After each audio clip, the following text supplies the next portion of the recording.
Myself Raj, welcome to Raj Online Trainings.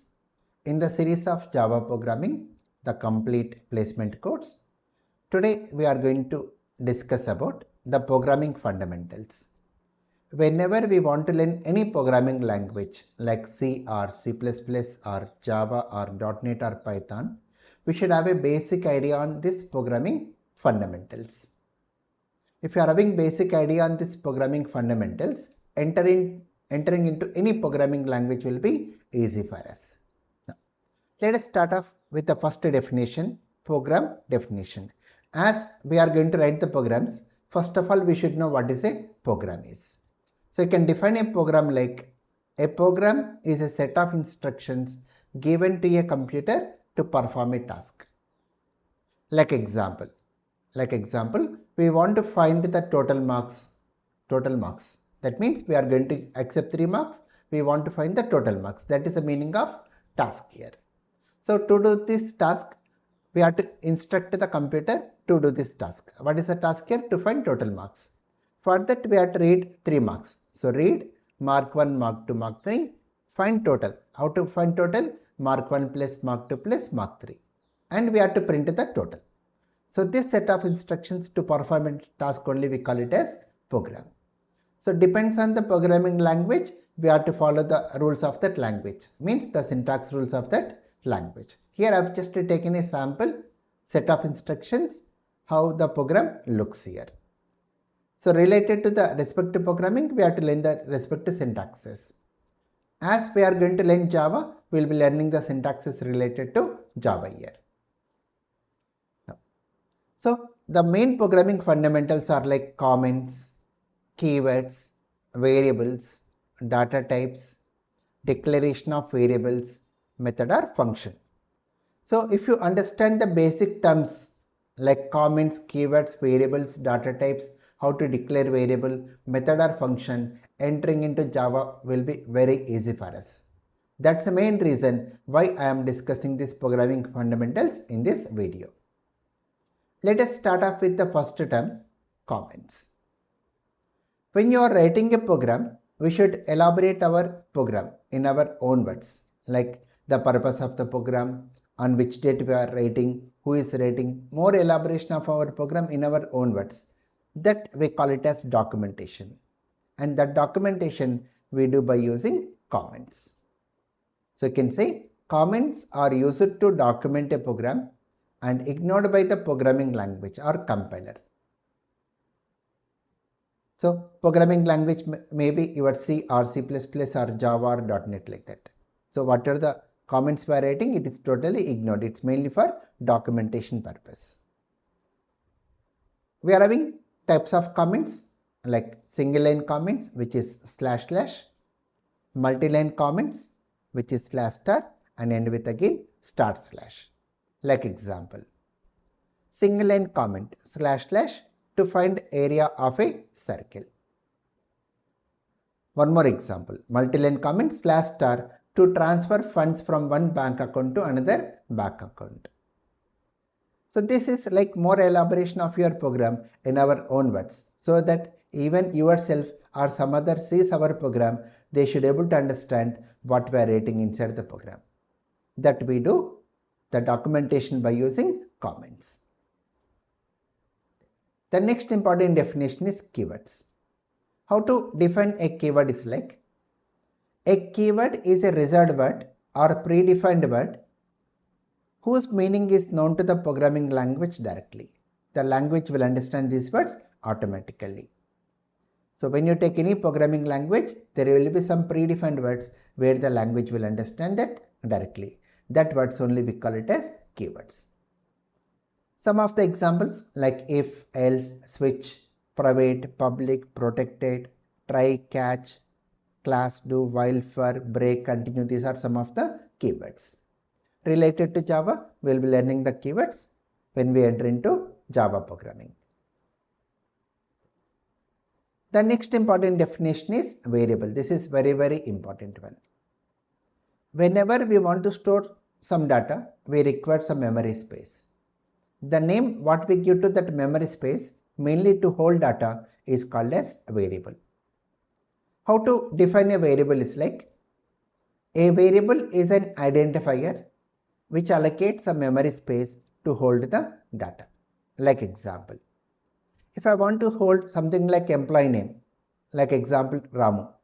So the name what we are giving to this memory space, that is employee name, that is called as variable. So in this example, employee name is a variable and the value what we are storing in that memory space, Ramu. It's mainly to hold the data. One more example, like employee designation, the value manager. Then employee salary, the value 80,000. So in this example, employee name, employee designation, employee salary, these names mainly to hold data, we call them as variables. The next important one is data type. So the definition of data type is like, type of data the variable holds is called as data type.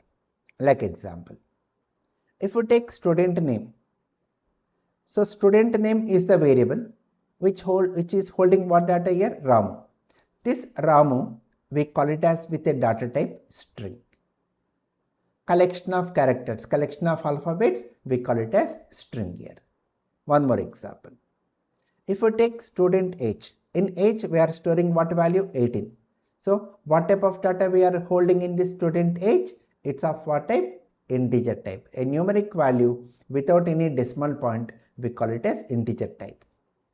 If we take one more example like student marks, so we are storing a mark like 245.50, a numeric value with a decimal point, we call it as what, float type. So the type of data what the variable is holding is called as data type. In this example, string, integer, float, these we call them as data types. The next important one is declaration of variable. Whenever we want to hold some value into the variable, we have to allocate some memory space for variable.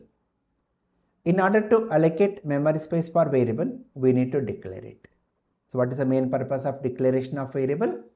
In order to allocate memory space for variable, we need to declare the variable. And how to declare the variable is, the syntax means the rules of language.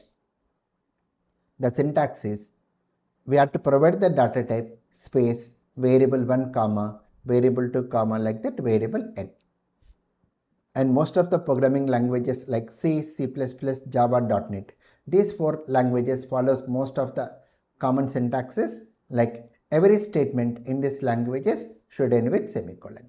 So related to Java, any statement what we are writing should end with semicolon. Like example, int age means age is what type of variable? Integer. String, student name, school name. So the student name and school name of what type? String type. Float, student marks.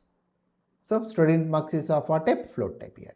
So once we declare the variable, what it is going to do? It's going to allocate memory space for us. It's going to allocate memory space for age variable. And in age, what type of data we can store? Integers. We can store integers. So here it's going to allocate memory for student name and school name. Student name. So in student name, what type of data we can store? We can store a value with collection of characters. Like example, Raj I am saying. Then it's going to allocate memory for student marks. It's going to allocate memory for student marks. And what type of data we can store in this? It's of type float, means we can store a value which is having some decimal point.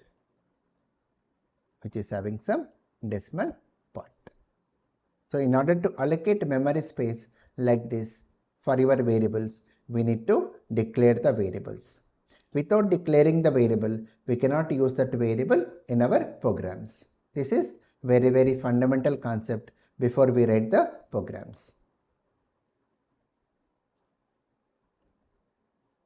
Now, the next important one is method or function. The definition of method is like, a method is a subprogram which is used to do a specific task. It's a part of the program mainly to do a specific task. Like example, if you want to find area of a rectangle, we want to find what here? Area of a rectangle. So we are going with a method name area rectangle. In order to find area of a rectangle, what data do we require? Length and breadth. So this length and breadth, what you are passing to this method, this length and breadth, we call them as arguments. We call it as what here? Arguments. Or we can even call it as parameters. We can even call it as what here? Parameters. So the data what we require to perform the task, that data we pass in between this parentheses. These only we call arguments or parameters. Now, how to find the area of a rectangle? The formula is area equal to length into breadth. Then, since we are using this area variable, we have to declare it. So we are declaring area variable of type integer. Now, after finding area, we have to return that result back. Where how to return? When you are calling the method, this we call it as defining the method. This part, whatever you are writing, we call it as defining the method. Now when you are calling the method like this, area rectangle 10, 5, means what will happen? This 10 will come and store into this. When you say area rectangle 10, 5, now what will happen? This 10 will come and store into length variable, then 5 will come and store into breadth variable. Then the value of area will become what now? 50. The value of area will be what here? 50. So in order to return this value 50, we have to say return area. Return area means 50 will come and store into this method. That 50 we are storing into this variable area, which we are printing here. So it's going to print the output as 50 for us. Now understand carefully. The value whatever we are returning over here, this area is what data type here? Integer. So before the method name, we have to mention the data type what you are returning. So in this example, area rectangle method is returning what type of data? Integer. It's returning what type here? Integer. So this integer we call it as return type. The return type of this area rectangle method is integer. This return type concept is very, very important for us before we enter into Java programming. Let me take one more example of method. Here, if you take a method like print message where we are passing string message. Now, when you are calling the method, here, print message, this good morning will come and store into this message argument. Now, when you say print message, it's going to display what message back to us? Good morning. In this method, that is print message, are we returning any value outside of the method? No, we are not using any return keyword. So if you are not returning any value,